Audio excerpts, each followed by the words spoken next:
When I was first diagnosed, I was basically told that I really didn't have much hope for a life outside of the mental health system. And I believed it because there was nobody telling me anything different. And basically, medications and programs would comprise my life. And that's what it was for a good 20 years. I'm an artist, and if I would draw a picture, it became my therapy.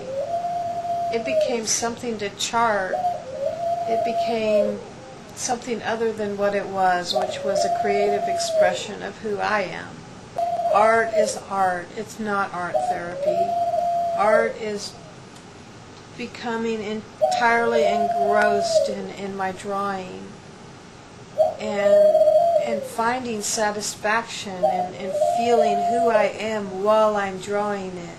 It's beautiful, it's wonderful, and in the mental health system it's diminished and called therapy. Same with music. And in that way the mental health system became my life, and everything that I did day to day was all about my programs.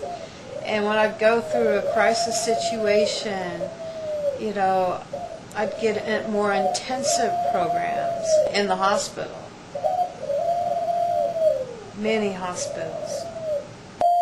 The thing that helped me most in my recovery were my peers and mentors and models of recovery. Seeing that recovery is possible, hearing stories about recovery being possible.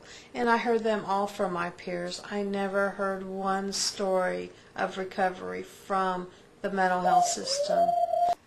When I started stepping away from the system and finding alternatives, I discovered peer support and peer mentors and peer models, and sometimes just learning that recovery is possible is enough. Peer support is something that made my recovery possible. If I was in a crisis situation, I would call out to my friends before I'd call out to a crisis hotline. And that was helpful. My friends didn't try to drug me up or throw me in seclusion or put me on 24/7 suicide watch. My friends were supportive. My friends spoke from their lived experience and gave me hope even in the middle of a crisis situation. And sometimes all they do is say, "I'm here. Call me if you need me. I'm here." And it worked. It worked better than all the therapy in the world.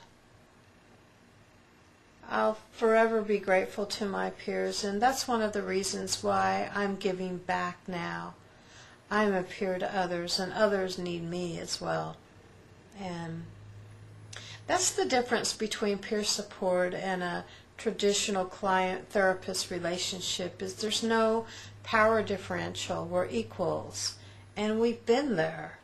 And if somebody says, "I'm hearing voices," or "I'm so depressed I can't get out of bed," or "I'm suicidal," a peer is going to say, "Tell me about it.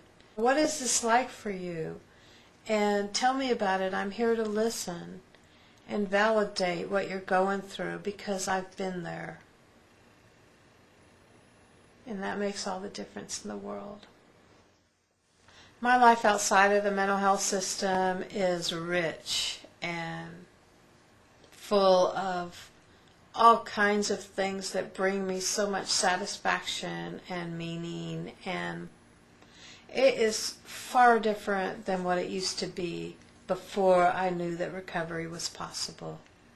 I work as a web designer for the Georgia Mental Health Consumer Network website and the Georgia Certified Peer Specialist Project website. I run listservs for my peers to help others learn that recovery is possible for them too. And hopefully I'm a good role model. Hopefully I'm the kind of role model that I had. I'm an activist and an advocate for people who've been diagnosed with serious mental illnesses and are told that they really don't have any hope. That's my passion in life, is to offer them hope and to show them that recovery is possible, because that's what I got. That's what I needed. And that's what worked for me.